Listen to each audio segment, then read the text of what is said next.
comedy-focused game reviews is certainly a topic that has been done to death. So,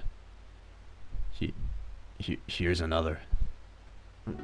Well, I mean, look, I'm bored, I have no social skills, so what else do I have to do? I mean, gaming is such a vast industry and there's so much to talk about. You could fill an endless amount of YouTube channels with gaming-related things. But don't you ever wonder to yourself, in such a vast industry where there's so many games available, are there still any hidden gems yet to be discovered? Obscure, adventurous experiences that barely anyone has experienced, that are as much of an experience as the great and famous gaming experience. Oh, where the hell is that the source? Well, so yeah, I've got a pile of obscure games and way too much time on my hands. Let's get on with this.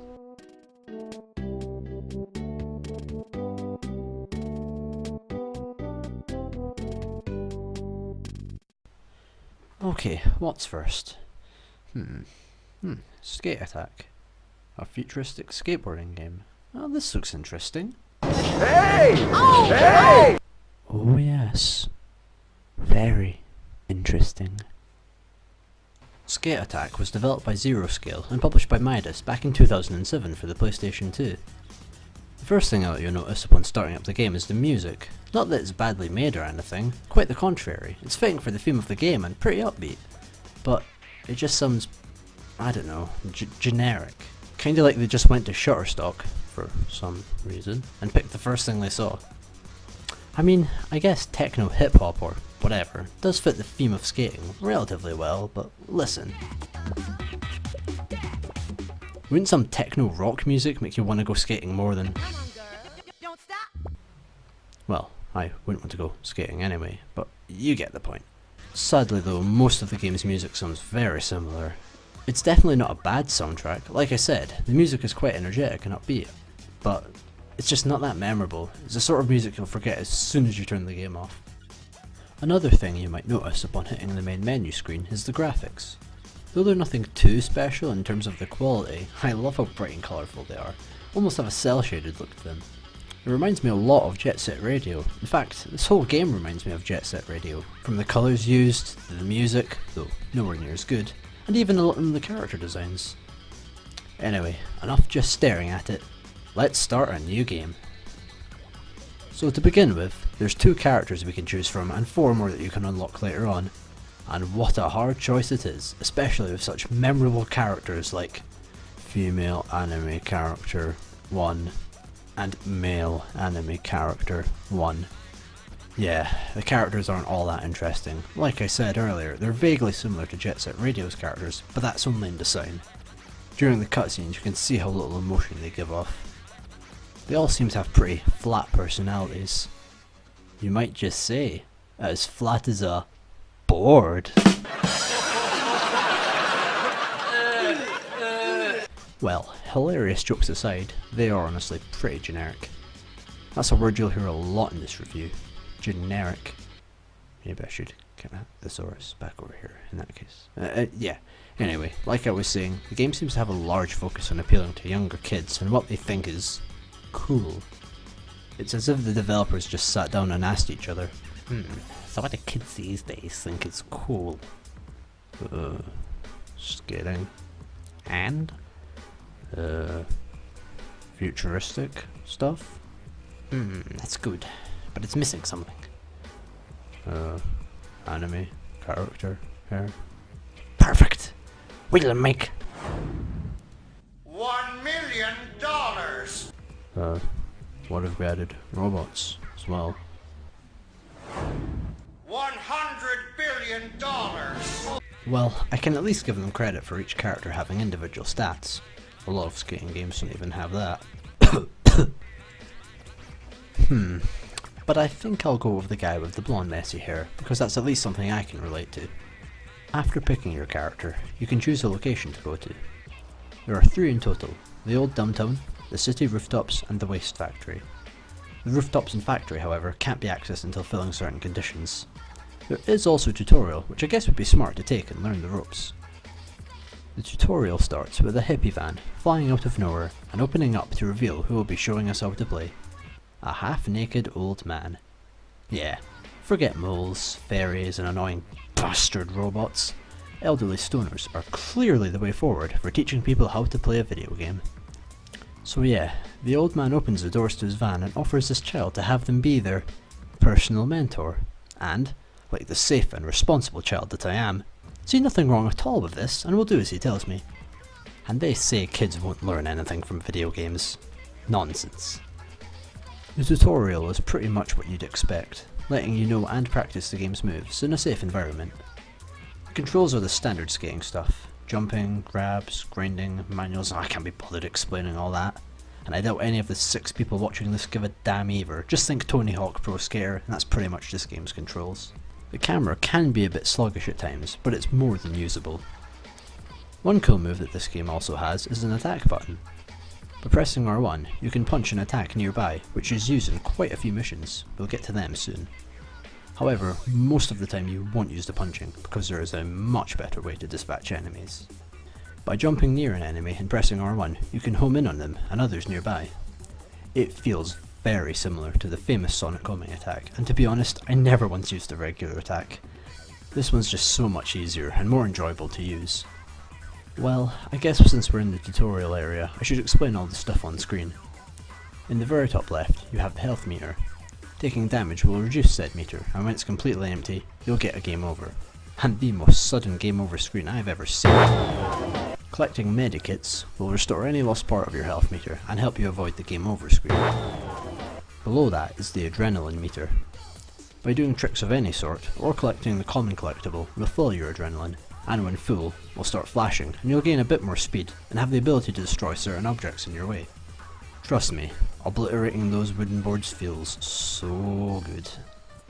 In the top centre is the arrow, which will conveniently point you in the direction of a nearby mission and other such helpful things. Lastly, there's the point counter, at the left, that shows the move you're currently doing, and also how many points it's worth, which will add up in the total point counter from top right. I guess I should also mention the map, which can be accessed by pressing start, and the pause menu, accessed by pressing select. Why it's that way around, I have not a clue. And is used for the usual pause menu stuff, as well as a list of special tricks you've uncovered, the missions, side missions, and whatnot. Anyway, now we know how to play, let's get this tutorial finished and begin the game. Looks like our personal mentor though has given us the very important tip of grinding is essential. Okay, that's it, I'm calling the police. Alright, we finished the tutorial and now it's time to get as far away from this old creep as possible. Well, the old downtown doesn't sound like the best place for a child to skateboard, but that's the only place to go right now, so I guess that's where we'll be. Yeah, we wouldn't really say old. This looks pretty new to me. Well, now that the game has truly begun, we get to see what the story is. It starts off with a robotic casino mascot, yep, that's the villain, coming to life, and for no reason at all, captures our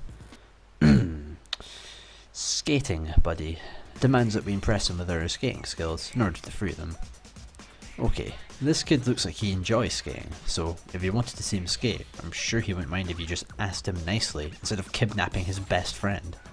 I mean, that would be like taking away a game I really liked, and demanding that I play other games I really like in order to get it back. It's absolutely stupid. But hey, at least it's not the old man trying to kidnap them, though that would be more realistic. Anywho, the robot in question goes by the name of Virus, which is probably the most uncreative and, well, generic name you could have possibly given to a robotic villain. You may as well just call him Mr. Evil Robot. Anyway, Mr. Evil Robot informs us that he will return our friend after collecting all the game medals. Game medals can be obtained from the evil referee. Intimidating. Each one will give you 3 challenges for each of their pieces of the medal. There are 3 in total. Basically, you must beat 9 challenges to gain a game medal, with the 9 being in groups of 3. Unnecessarily complex, I know. Collecting all the game medals in one area unlocks the next. I think. I couldn't be arsed to get that far. So, Anyway, something I just noticed is the frame rate. Is it me or is it a little off? Oh, I don't know. I don't think there's any problem with it, but there's just something weird about it. I can't quite explain. Maybe it's missing a frame or two, or screw it, I don't know technical stuff. A few other things I guess I should mention is the graphics and sound, which I have already brought up, but when you're playing the game, they do get a little messy. The colours can be a bit distracting, and the music and sound effects can start to make the audio somewhat of a mess too. But it's not a massive problem, but it's one nonetheless. Well, I've yapped on long enough about all the important reviewing stuff, so let's do some missions. Okay then, for this challenge we need to manual in this area for a certain amount of time. Okay, sounds easy enough. To keep the mercury low? What is this supposed to mean? Am I trying to flatten mercury? Is it in liquid form though? That's not very safe. Yeah, skating through liquid mercury isn't really that smart of an idea. Keep mercury low, is it some sort of skating term? Like, oh yeah dude, keep that mercury low. No. Forget it. Please, forget it. Oh, I see. We're keeping the solid mercury at a low temperature so it doesn't heat up from the trains, causing friction and turn to liquid form and produce dangerous gases. Oh, I see. Oh, how silly of me. That makes perfect sense now. Except the part where we reduce the temperature of a solid by putting friction on it. And why isn't there someone keeping an eye on this? I mean, nobody wants sleep disorders, agitation or paralysis, so surely the government could pay someone to keep it at a safe temperature instead of a random child having to oh, what the hell. If you beat the challenge, I get to hear this sweet mission complete jingle. Well, I guess I should take a quick minute to talk about the design scene in this game. I'll be honest, it's really damn good. The areas are designed so that you can pull off long chains of tricks over a large area, if you're good enough, and even have some slightly more hidden areas that might take a bit more time to find, which do lead on to more chances to pull off better tricks and link more together. For example, this rail here can be grounded on, and then, with a quick jump, you can throw yourself into a series of other pipes and ramps. I know that's kinda standard for a good skating game, but they did pull it off pretty well, and, well, there has been far worse. Alright, what's next? Follow me. Okay, seems easy enough. Follow this person from one part to another. Okay, may I ask why her breasts shake when I talk to her? That's kind of weird. Let's just try to ignore that, shall we? Then again, is it bad how quickly and easily I notice this? Yes, it is. Anyway, I'll be honest, I really like the game's missions. They have a simple concept, and are quite well laid out and fun to play, both testing your ability to pull off the game's moves well, and isn't just a case of being told to do them for no reason at all. I'd even say the missions are the best part of the whole game. Well, besides from when you try to skate into the NPCs. Hey! Oh, hey! Okay. One last time. Hey! Oh, hey! That ain't ever getting old. Alright, so after we've done quite a few missions, we get... Oh crap, no. Oh no, it's him. Please! Phew. He's gone now. Thank the Lord. Anyway, after this brief encounter, we are given a laser which enables me to fly. Okay, forget what I said earlier about this game being a little generic. Now we get to fly with motherfucking lasers. Okay, so what is it? It's like some sort of awesome laser jetpack or a large...